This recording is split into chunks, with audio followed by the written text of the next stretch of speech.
Erick Thohir memiliki visi yang sangat ambisius untuk timnas Indonesia.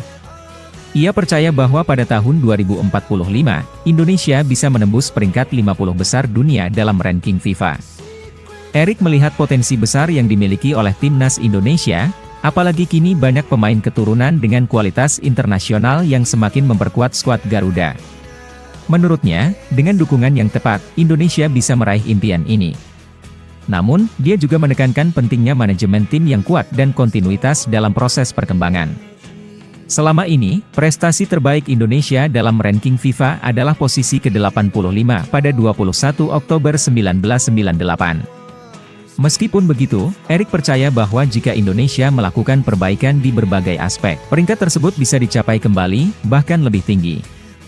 Namun, Erick juga mengingatkan bahwa pencapaian besar dalam sepak bola bukanlah hal yang bisa didapatkan secara instan.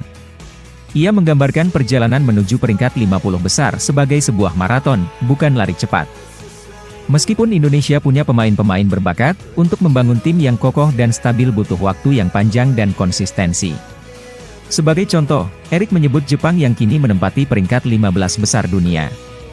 Negara matahari terbit ini berhasil mencapai posisi tersebut berkat program sepak bola yang sudah dibangun secara solid sejak dari bawah. Erick menilai Indonesia perlu mengikuti jejak Jepang dengan serius. Membangun sepak bola dari akar rumput, dan menjalin pembenahan yang berkesinambungan. Jika itu dilakukan, bukan hal yang mustahil bagi timnas Indonesia untuk meraih peringkat 50 besar pada 2045 mendatang.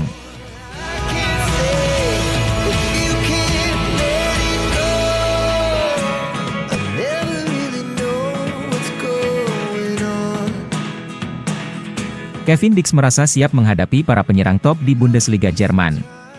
Meski tak ada persiapan khusus, Dix merasa percaya diri karena pengalaman melawan penyerang kelas dunia sebelumnya. Pada Liga Champions 2022, dia pernah berhadapan langsung dengan Erling Haaland, penyerang utama Manchester City. Selain Haaland, Dix juga sudah melawan pemain bintang lainnya, seperti Sadio Mane yang dulu membela Liverpool dan Bayern Munchen. Kevin yakin bahwa pengalaman-pengalaman tersebut membuatnya lebih siap menghadapi tantangan di Bundesliga.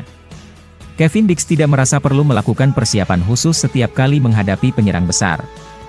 Menurutnya, dia sudah cukup berpengalaman, bahkan menyebutkan bahwa bermain melawan Haaland atau Kane bukanlah hal baru. Ia merasa bahwa tidak ada alasan untuk mengubah persiapannya. Setiap pekan, ia tetap menjalani persiapan yang sama, dengan fokus pada video cuplikan dan analisis kekuatan lawan. Menurut Kevin, berhadapan dengan pemain bintang seperti Haaland dan Kane sudah menjadi hal yang biasa baginya. Bahkan, dia tidak terlalu mempedulikan video cuplikan pemain besar karena, menurutnya, dia akan bertemu mereka langsung di lapangan setiap hari. Dix sudah terbiasa dengan kehadiran pemain-pemain top ini dalam pertandingan-pertandingan besar. Dengan pengalaman tersebut, Kevin merasa lebih siap dan percaya diri menghadapi striker-striker lainnya di Bundesliga. Di antara semua pemain yang pernah ia hadapi, Sadio Mane adalah yang paling sulit ditaklukkan menurut Kevin.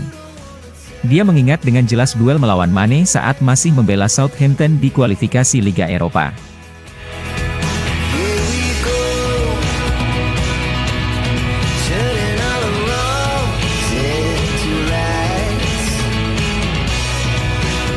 Pelatih timnas Indonesia Patrick Kluivert memberikan masukan yang sangat penting mengenai desain jersey terbaru skuad Garuda. Kluivert menyoroti bahwa bagian belakang jersey yang digunakan sebelumnya kurang efektif dalam menyerap keringat, yang bisa mengganggu kenyamanan pemain saat bermain di lapangan. Hal ini menjadi perhatian serius, karena kenyamanan para pemain sangat berpengaruh pada performa mereka selama pertandingan. CEO Erspo Muhammad Sadat menyatakan bahwa mereka langsung menanggapi masukan dari Kluivert dengan mengganti material pada bagian belakang jersey. Kini, bahan mesh yang lebih efisien dalam menyerap keringat digunakan untuk menggantikan bahan sebelumnya. Bahan mesh ini diharapkan bisa memberikan kenyamanan ekstra, terutama saat para pemain bertanding dalam cuaca panas. Dengan perubahan ini, pemain timnas Indonesia diharapkan bisa bermain lebih nyaman tanpa khawatir keringat mengganggu penampilan mereka di lapangan. Sadat juga menambahkan bahwa meskipun ada perubahan pada bagian belakang, bahan untuk bagian depan jersey tetap menggunakan bahan jacquard yang sebelumnya sudah diuji coba. Bahan jacquard ini sudah terbukti tangguh dan mampu bertahan dalam kondisi luar ruangan dengan suhu panas. Selain itu, bahan Jaguar telah diuji coba untuk memberikan performa maksimal di lapangan, jadi pemain tetap bisa bermain optimal. Perubahan ini menunjukkan bahwa perhatian terhadap kenyamanan pemain menjadi prioritas utama. Dengan jersey yang lebih nyaman dan efisien dalam menyerap keringat, diharapkan para pemain timnas Indonesia bisa lebih fokus pada permainan tanpa terganggu oleh masalah kenyamanan.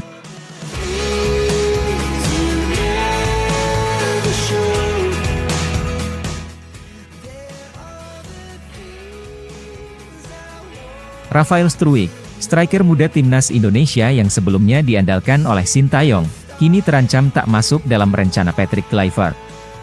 Meski memiliki etos kerja yang tinggi, performa Struijk belum bisa memenuhi standar yang ditetapkan oleh Kluivert.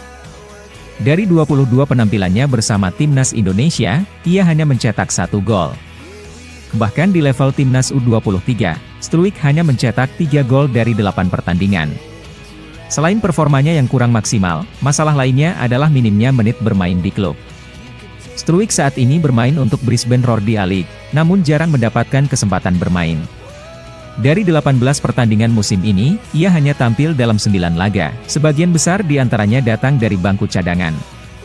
Bahkan dalam 4 laga terakhir, ia sama sekali tidak diberi kesempatan bermain. Kondisi ini semakin memperburuk peluang Struijk untuk dipanggil kembali ke timnas Indonesia. Keberadaan Oleh Romeni, yang tampil cemerlang di Eredivisie, juga semakin mempersempit peluang Struijk. Meskipun Romeni berposisi sebagai winger, ia punya catatan gol yang lebih baik daripada Struijk. Pada musim 2022 hingga 2023, Romeni sukses mencetak 11 gol dari 33 pertandingan di Eredivisie, sementara Struijk kesulitan mencetak gol. Keberhasilan Romeni ini menambah tekanan bagi Struijk untuk bersaing merebut tempat di timnas Indonesia. Dengan situasi yang semakin sulit, Struijk harus berusaha lebih keras untuk kembali dilirik timnas Indonesia. Ia perlu membuktikan kemampuannya di level klub, dengan lebih banyak mencetak gol dan mendapatkan menit bermain reguler.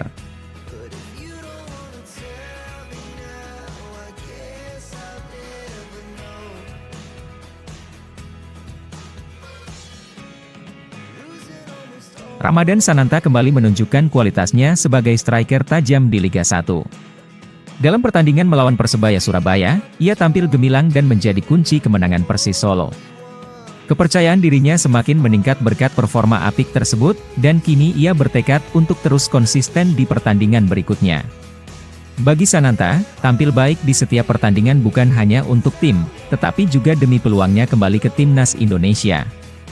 Striker berusia 22 tahun ini dikenal dengan insting gol yang tajam dan daya juang tinggi di lapangan. Dengan kondisi tersebut, ia yakin bahwa performa impresifnya bisa menarik perhatian pelatih timnas Indonesia yang baru.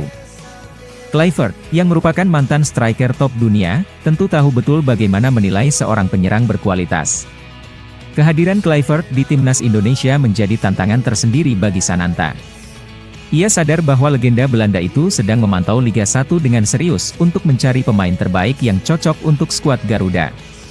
Sananta merasa bahwa gaya permainannya yang dinamis dan kemampuan finishing yang kuat bisa bersaing di lini depan timnas. Dengan kerja keras dan konsistensi, ia yakin bisa membuktikan diri layak mendapat tempat di skuad Garuda yang baru.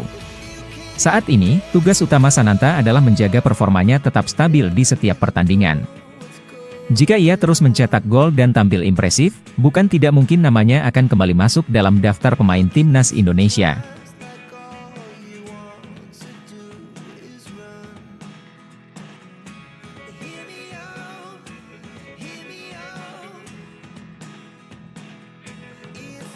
PSSI sedang menyusun strategi khusus untuk menjaga kondisi fisik pemain timnas Indonesia menjelang laga penting melawan Australia.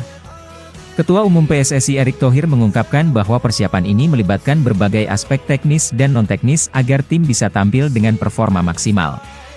Pelatih Patrick Kluivert juga ikut serta dalam merancang strategi yang matang, yang tidak hanya mencakup teknik permainan, tetapi juga faktor logistik, seperti jadwal penerbangan dan latihan yang disesuaikan. Salah satu tantangan besar yang dihadapi timnas Indonesia adalah banyaknya pemain yang berkarir di luar negeri. Beberapa pemain bahkan masih harus bermain untuk klub masing-masing hingga 16 Maret 2025, yang membuat waktu persiapan semakin terbatas. Untuk mengatasi hal ini, PSSI memberikan fleksibilitas kepada pemain berbasis di Eropa agar mereka bisa langsung terbang ke Australia tanpa harus singgah di Jakarta, sehingga mereka memiliki waktu lebih untuk beristirahat dan beradaptasi. Erick Thohir menegaskan bahwa persiapan timnas Indonesia untuk laga melawan Australia benar-benar memperhatikan setiap detail, terutama faktor kebugaran dan penyesuaian fisik pemain. Perjalanan panjang dari Eropa ke Australia yang memakan waktu sekitar 1,5 hari tentunya bisa mempengaruhi kondisi fisik para pemain. Oleh karena itu, setiap aspek perjalanan dan latihan harus diatur dengan cermat agar pemain tetap berada dalam kondisi fisik terbaik saat bertanding. PSSI juga terus berkoordinasi dengan Kementerian Pemuda dan Olahraga untuk memastikan misi timnas Indonesia lolos ke Piala Dunia tetap terjaga. Dengan persiapan yang matang dan perhatian terhadap semua aspek, PSSI berharap timnas Indonesia bisa tampil optimal dan menghadapi Australia dengan kondisi terbaik.